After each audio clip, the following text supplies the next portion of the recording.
Well, tonight, 5 Alvin S Detention Center inmates are facing murder and conspiracy charges for the killing of another inmate. The investigation by the Richland County Sheriff's Department now raises more questions over the security of the jail. James Oxidine Jr., Jayan Harrison, Dalen Israel, Devin Rowe, and Eric Stewart are charged in the death of 29-year-old Antonius Randolph.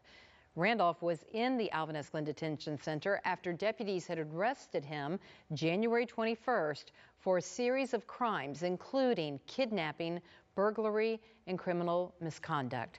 Chris Joseph is at the Richland County Sheriff's Department this evening with what happened. Chris?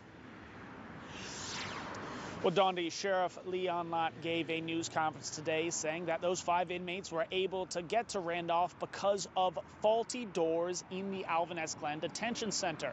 They came in, they beat him, and then his body was not found for hours, per Sheriff Leon Lott's investigators. Now, the Sheriff's Department is reporting that the inmates entered Randolph's cell around 8 p.m. on January 26th. That's a Thursday evening.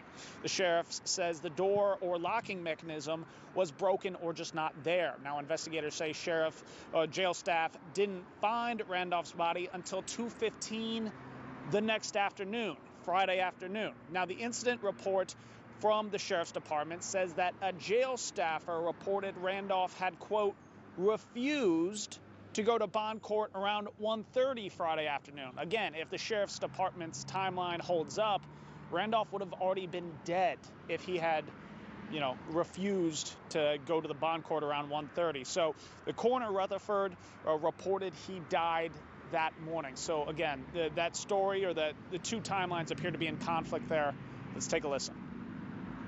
The cells, the rooms that are supposed to be locked that don't have locks on them, where they just have access to get out and do whatever they want to do, which is commit a murder.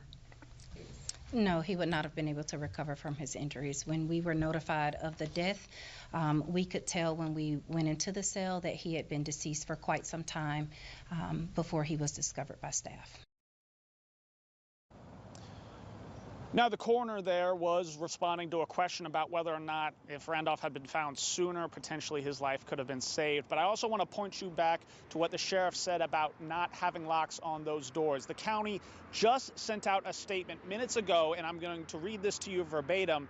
During the press conference, it was communicated that cell doors were unlocked or left open. However, this is not a practice of the detention center.